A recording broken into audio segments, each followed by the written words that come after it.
দেখেন তো বিছানার কি হাল, দেখে কি মনে হচ্ছে এখানে মানুষ ঘুমা? কিচ্ছু করার নেই, বেবি আছে বলে কথা। দেখুন এক নিমেষেই কিন্তু ঠিক করে ফেললাম। আসলেই কি এক নিমেষে সবকিছু ঠিক হয়ে যায়? চলুন তাহলে প্রথম থেকেই শুরু করি। আসসালামু আলাইকুম এভরিওয়ান, কি অবস্থা সবার, সবাই কেমন আছে? দেখেন তো বিছানার উপরে কত কিছু রাখা, মানুষ ঘুমানোর কি কোনো জায়গা আছে? কি আর করার, ঘরে যে ছোট্ট একটা বেবি আছে, ঘরে যে ছোট্ট বেবি থাকলে বিছানার এই অবস্থা হয়, সেটা যদি নিজের বেবি না হতো তাহলে বুঝতে পারতাম। এখন এই বিছানার চাদরটা চেঞ্জ করে দিব, কারণ এখানে আর ঘুমানো যাবে না। কি আর বলবো, দুঃখের কথা, এত ঘন ঘন বিছানার চাদর চেঞ্জ করতে হয়। বিছানার চাদরটা ধোয়াও যেন সব থেকে বড় কষ্টের কাজ। আমার বেবিটা কিন্তু বিছানাতে প্রস্রাব করে না, কিন্তু গাড়ির সব ধুলাবালি আর বিস্কিটের গুঁড়ো এইসবই কিন্তু আমার বিছানার নিত্য সঙ্গী। এইরকম এলোমেলো ঘর গুছানো কি মুখের কথা? মুখে বললেই কিন্তু হয়ে যায় না, গুছাতেও কিন্তু অনেকটা সময় লাগে। আপনাদের বেবিরাও কি এরকম করে? যার ঘরে ছোট্ট বাবু আছে তাদের বিছানা কি এরকমই এলোমেলো থাকে? আমার না জানতে খুব ইচ্ছে করে। আপনাদের অবস্থাও আমার মতো কিনা অবশ্যই কিন্তু কমেন্ট করে জানাবে। এই যে আপনারা দেখতে পাচ্ছেন না বিছানার চারদিকে,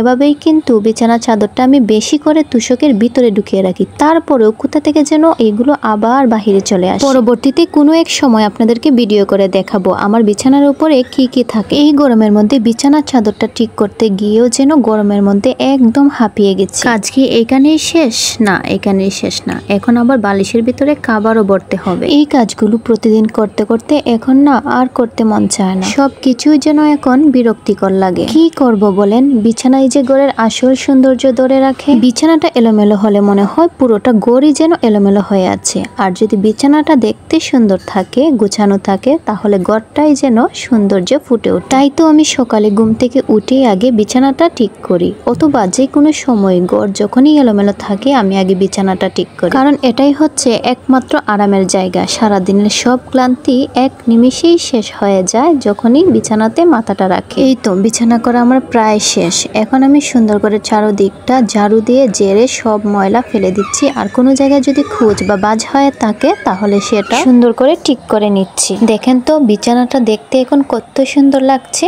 মনটা যেন এখানে স্থির হয়ে যাচ্ছে। কাজ কিন্তু এখানেই শেষ না, এখন আবার মুছামুছিও করতে হবে। খাটের মাথার মধ্যে এত ময়লা কোথা থেকে যে আসে সেটাই আমি বুঝি না। যখনই বিছানাটা ঝাড়ি তখনই এই খাটের মাথাটা মুছতে হয়, একদিন না মুছলে বোঝা যায় কি হাল হয়। মনে হয় এত বালু জমে এখানে নিজের নামটা পর্যন্ত লেখা যাবে। আর এই যে একটা মশারি, এটা আমার ঘরে প্রতিনিয়তই থাকে, কারণ যেই পরিমাণ মশারি না টানিয়ে কোনো উপায় নেই। আর এই যে দেখেন আমার হাজবেন্ডের জানে কত আরাম, কত দূর থেকে কারেন্টের লাইন টেনে ওর মাথার পাশে নিয়ে এসেছে যেন মোবাইল চার্জে দিয়ে দিয়ে টিপতে পারে। ওদের বাপ বেটার কাজকর্ম দেখে আমি মাঝে মাঝে ভাবি হাসবো নাকি খান। যাই হোক, সবাই ভালো থাকবেন, সুস্থ থাকবেন, আল্লাহ হাফেজ।